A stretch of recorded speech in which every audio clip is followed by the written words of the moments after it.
이 새벽에 우리에게 주시는 하나님 말씀은 고린도전서 15장 12절부터 19절까지,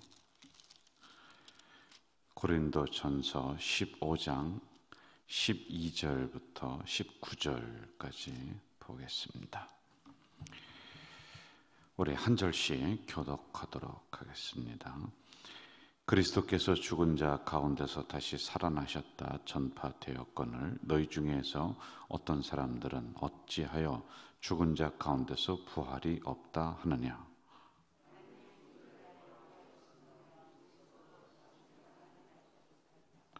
그리스도께서 만일 다시 살아나지 못하셨으면 우리가 전파하는 것도 헛것이요 또 너희 믿음도 헛것이며,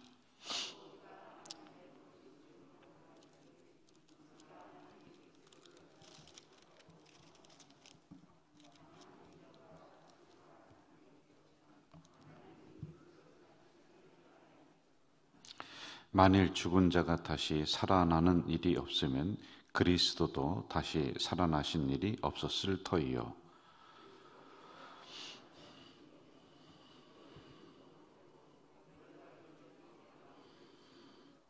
또한 그리스도 안에서 잠자는 자도 망하였으리니, 만일 그리스도 안에서 우리가 바라는 것이 다만 이 세상의 삶뿐이면 모든 사람 가운데 우리가 더욱 불쌍한 자이리라. 아멘.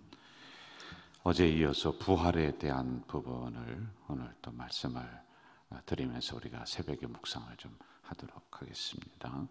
그러니까 모든 종교는 죽음으로 끝납니다. 다 죽어요. 죽었으니까 끝이에요. 그래서 그 사람을 기리고 업적을 기리고 그분의 사상을 배우고 이렇게 하는 거예요. 그런데 우리 그리스도 종교는, 우리 기독교 종교는 생명의 생명, 종교라고 하기보다는 생명의 복음이다. 그래서 우리는 그분을 믿으면 우리도 부활한다. 이게 사실입니다.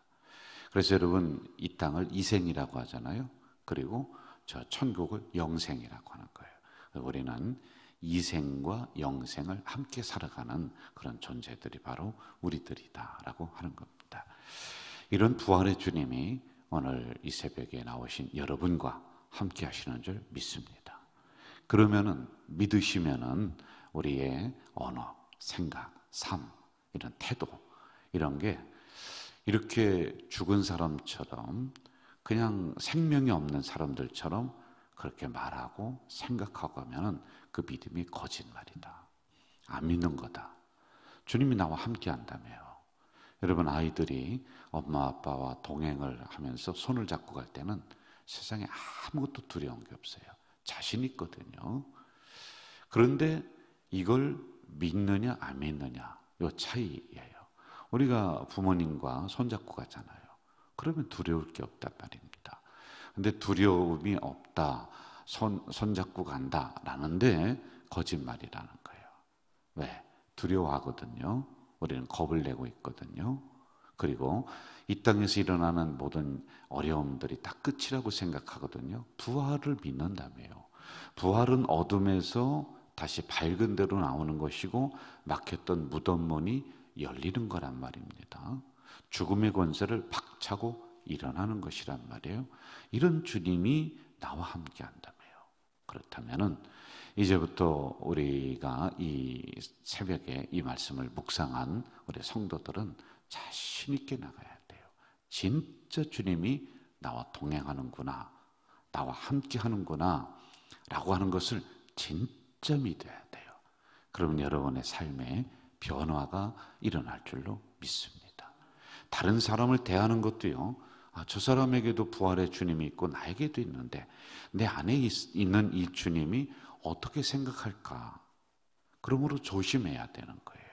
함부로 말하지 않고 함부로 행동하지 않는 거예요. 그래서 이 부분을 우리가 염두에 두면서 이 고린도전서 15장을 마무리를 좀 하면 좋을 것 같아요. 자, 또 하나, 부활은 사실이다. 여러분, 사실이 아닌 것은 사실로 만들려니까 설명을 하고 이론을 갖다 붙이고 여러 가지 것들을 이 안에 또 써놓고 그럽니다. 그런데 성경은 부활이 사실이에요. 그러니까 예수님이 살아나셨다. 다른 더 이상 뭐가 없습니다. 그 성경의 대부분의 것들이 이런 경우가 많아요. 예수님이 병자를 고치셨다. 끝이에요. 뭐 어떻게 해서 이런 거는 그 설명이 많지가 않아요. 왜 그러냐면은 사실이고 진실이기 때문에 거기에 다른 어떤 이론들을 자꾸 붙이지 않는다라고 하는 것이에요. 자, 이제 그 다음에 부활도 사실입니다. 이런 성경에 나온 것도 사실이에요. 그 다음에는 여러분과 저희들의 차원이에요. 저의 차원이에요. 이게 무슨 얘기냐면은 사실을 믿느냐 안 믿느냐. 여러분, 이 진실이 여기에 있습니다. 이걸 믿는다고 해서 그 다음에 있고, 내가 안 믿는다고 해서 없어지고, 그건 아니죠. 그건 아닙니다. 내가 믿든지 안 믿든지 부활은 부활로서 존재하는 거예요. 말씀은 말씀으로서 그대로 있는 거예요. 그래서 여러분, 내가 어떻게 하느냐에 따라서 부활이 아니다, 부활이다 라고 하는 것이 판가름 나지 않는다라고 하는 겁니다. 이것은 내가 어떻든지 간에 사실은 사실이다. 이걸 우리가 알아야지 될 겁니다. 자, 이제 12절로다가 한번 좀 가봅시다. 12절 같이 읽겠습니다. 그리스도께서 죽은 자 가운데서 다시 살아나셨다 전파되었거늘 너희 중에는 어떤 사람들은 어찌하여 죽은 자 가운데서 부활이 없다 하느냐. 부활이 없다, 예수는 없다. 여러분, 이런 논리에 속으면은 절대로 안 돼요. 나는 다 믿는데 부활 요거는 못 믿겠다. 그럼 다 믿는 게 아닙니다. 하나도 믿지 못하는 거예요. 우리는 부활로 시작을 해서 부활로 끝나는 우리 종교란 말입니다. 생명의 종교란 말입니다. 그래서 예수님이 우리를 위해 죽으셨어요. 근데 거기서 끝 그러면은요, 우리가 여기까지 올 수가 없습니다. 왜냐하면 예수님이 그 죽음을 이기시고 살아나셨기 때문에 오늘 생명의 복음이 우리들 안에도 있는 것이지. 그러므로 이 부활에 대한 부분, 부활이 없다 이런 논리 자꾸 여기 우리가 귀를 기울이고 속을 이유가 없다라고 하는 것입니다. 요즘은 인터넷에 이렇게 보면은요, 사람들이 흔히 들어가서 보는 설교들이 있어요. 그리고 뭔가 하고 봤더니요, 주의를 지킬 필요가 없다. 그러니까 사람들이 혹하고 들어가서 보는 거예요. 11조를 할 필요가 없다. 이걸 신학자들이 어떤 목사님들이 이런 설교를 쭉 하는 거예요. 교회를 다닐 필요가 없다. 이런 부분들을 이분들 논리로다가 깨버리는 거예요. 그러니까 사람들이요, 여기에 야 이게 진짜인가 보다 하면서요, 그 안으로 막 그냥 들어가서 거기 그 설교를 보는 횟수가 몇십만으로 늘어나요. 오늘날에 목사는 필요 없다, 뭐 이런 논리가 많이 지금 일어나고 있습니다. 여러분, 마지막이 되면 될수록 이런 이론들이 횡행한다고 그랬습니다. 어디든지 나오는 거예요. 그런데 신기하다고 내가 처음 듣는다고 우리 교회에서 가르치지 않은 것을 여기서는 이렇게 이야기하는구나 하면서 그런 논리에 한번 빠져서 들어가다 보면요, 우리가 가지고 있는 신앙 다 없어집니다. 지금까지 쌓아왔던 신앙들이 다 말짱 도루묵이 되는 거예요. 거짓말인 것처럼 느껴지는 경우가 있단 말입니다. 그러므로 부활이 없다라고 하는 이런 논리에 우리가 귀를 기울일 이유가 하나도 없다는 것입니다. 자, 어떤 목사님은 성도들에게 이런 그 훈련을 시키더라고요. 죽을 준비를 하는데 유언을 써오라고 그래요. 이렇게 유언을 써와서 당신이 이제 죽었습니다. 그러면은 유언을 쓰시고 한번 이걸 읽어보세요. 이렇게 합니다. 그러면 그때 굉장히 진지하게 유언을 쓴다는 거예요. 내가 언젠가는 죽는구나. 이 사실을 깨닫고 남은 인생을 아주 진실되게 살아간다는 겁니다. 또 어떤 그 목사님은 이 앞에 관을 놓는데요. 자, 관을 놓고 여기에 이제 사람이 누구누구 죽었습니다. 그런데 이것을 애도를 합시다. 그 사람들이 가서 누가 죽었나 하고 관을 뚜껑을 열고 이렇게 보니까요, 거기에 누가 있느냐 하면은 내가 있는 거야. 거기 밑에 거울을 갖다가 놨어요. 그리고 보는 순간 내 얼굴이 딱 비치잖아요. 그 관 속에 내가 이렇게 죽는구나. 이것을 알고 깨닫게 하는 그런 훈련을 한다라고 하는 것입니다. 여러분, 이 땅에서 우리가 천년만년 살 것처럼 여겨지지만은 그렇지 않습니다. 어느 날 우리 하나님이 오라 할 때 우리는 두 손 놓고 딱 가야 됩니다. 자, 그러면은 그 다음에 죽을 준비를 시켰으면 그 다음에 무엇을 가르쳐야 되냐면은 부활을 이야기하고 가르쳐 줘야지만이 되는 거예요. 여기 있는 분들이 다 보세요. 여러분들은 짧게는 50년, 60년, 길게는 또 그 이상, 그 정도 사시면은 다 돌아가십니다. 그렇죠? 짧게는 50년. 그러니까 여기 연세가 많으신 분들도 제 말씀을 믿고 적어도 나는 50년 이상은 더 산다, 이 생각을 가져야 돼요. 하여간 어느 시점이 되면은 여러분이나 저나 다 죽습니다. 그러면 이 죽음으로 모든 것이 끝나느냐? 아니라는 거예요. 그렇게 끝난다라고 하면은 우리는 굉장히 억울한 인생을 살아가고 있는 거예요. 죽음으로 끝나는 것이 아님을 우리가 가르쳐주고 알아야지만이 된다라고 하는 것입니다. 자, 13절로 한번 좀 가봅시다. 13절 같이 읽어볼까요? 만일 죽은 자의 부활이 없으면 그리스도도 다시 살아나지 못하셨으리라. 14절 제가 읽을게요. 그리스도께서 만일 다시 살아나지 못하셨으면 우리가 전파하는 것도 헛것이요 또 너희 믿음도 헛것이다. 이렇게 나오고 있습니다. 죽은 자의 부활이 없다. 그럼 지금까지 우리가 참고 견디면서 인내하면서 신앙생활을 했단 말입니다. 우리가 하나님 말씀 믿으면서 그래, 이 땅에서는 그렇다 치더라도, 우리가 힘들다 치더라도 잘 참는다. 왜?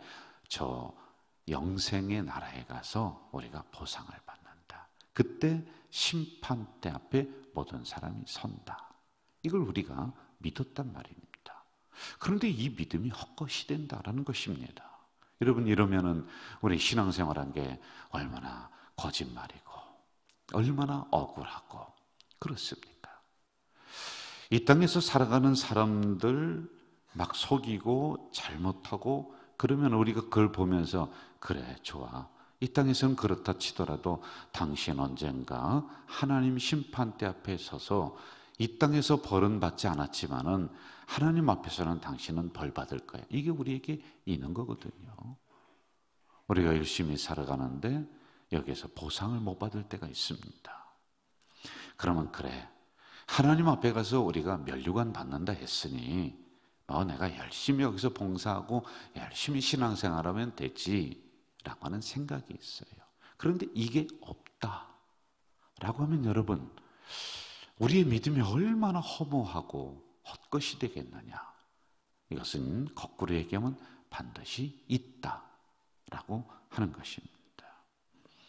17절로 한번 좀 가봅시다. 17절 같이 한번 읽어볼까요? 17절 시작. 그리스도께서 다시 살아난 일이 없으면 너희의 믿음도 헛되고 너희가 여전히 죄 가운데 있을 것이요. 만일 예수님이 죽으시고 그리고 끝이다 그러면은요 억울하다는 겁니다. 우리의 믿음도 헛것이라는 거예요. 그분이 선한 일하고 착한 일을 했으니까 우리가 믿는 거예요. 여러분, 솔직히 얘기해봐요. 예수님이 3년 동안 선한 일, 착한 일 얼마나 많이 했습니까? 많지 않아요. 여러분들보다 적어요. 그분은 샘플을 보여주신 것이에요. 3년 동안 해봤자 얼마나 했겠습니까? 그 예수님보다 더 많이 하는 사람도 이 자리에 있거든요. 선한 일, 착한 일, 옳은 일, 그 더 많이 하는 분들이 있단 말입니다. 그럼 왜 우리가 예수님을 믿느냐? 왜 믿느냐? 그분의 선함을 보고 믿는 것이 아니라 부활 사건을 보고 믿는 거란 말이에요. 부활하셨으니까. 죽음으로 끝나지 않고 이분이 무덤문을 박차고 일어나셔서 죽음의 권세를 이기셨으니까 우리가 믿는다라고 하는. 그런데 이게 없다. 이게 거짓말이다. 여러분, 얼마나 우리가 그동안에 헛것을 보면서 왔겠느냐라고 하는 것을 우리에게 상기시켜 주는 거예요. 그러므로 예수님의 부활은 사실이다. 너희들이 그 부활을 믿으면은 너희들도 이 어둠에서 이겨나가고, 그리고 닫혔던 무덤문에서 열려지는 역사가 일어난다라고 하는 것을 우리에게 새벽에 말씀해주고 있습니다.